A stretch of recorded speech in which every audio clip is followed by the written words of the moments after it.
Alléluia, gloire à Dieu. Nous bénissons le Seigneur pour le souffle de vie qui ne cesse de nous accorder en ce jour. Bienvenue à une minute de prière de ce lundi 17 février 2025. Aujourd'hui, premier jour de la semaine, nous bénissons le Seigneur pour le souffle de vie. Nous remettons cette semaine entre ses mains. Nouvelle semaine, nouvelles opportunités. Puisque nous avons le souffle de vie, il y a de l'espoir. Que Dieu bénisse toute cette semaine pour tous ceux-là qui me suivent en ce jour.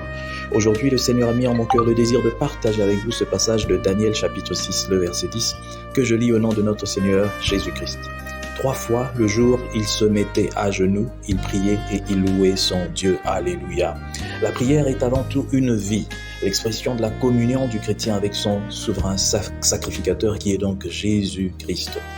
Mais la prière est aussi un exercice spirituel, non pas un rite, une forme, mais un service accompli, soit en commun avec ceux qui sont d'accord. Ça veut dire comme dans Matthieu 18, lorsque 2 ou 3 sont assemblés en mon nom, je suis là au milieu d'eux.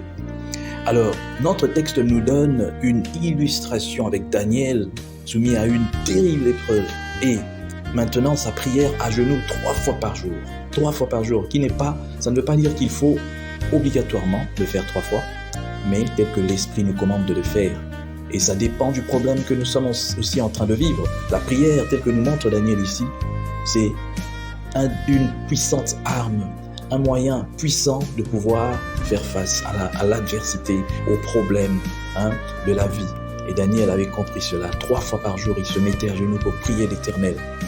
Et nous, lorsque nous sommes dans des difficultés, combien de fois prions-nous? Est-ce que nous prions d'abord avant de prier? Est-ce que nous ne regardons pas d'abord à gauche, à droite, qui peut m'aider dans cette difficulté? Et lorsque nous voyons il n'y a vraiment personne, nous commençons à prier. Un enfant de Dieu, un serviteur de Dieu, c'est celui qui va d'abord vers l'Éternel avant de penser même aux hommes. Lorsqu'il est dans une difficulté, il entre dans sa chambre.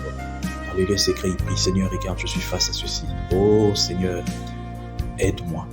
Et après, il commence à chercher parce que Dieu va l'orienter. Et Dieu peut aussi miraculeusement le sortir de l'impasse.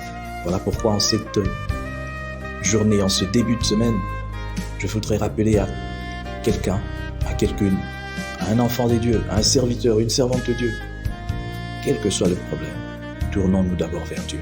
Commençons d'abord par là. Je vais prier pendant 3 jours d'abord. Je ne comprends pas ces problèmes. Je prie d'abord pendant 3 jours.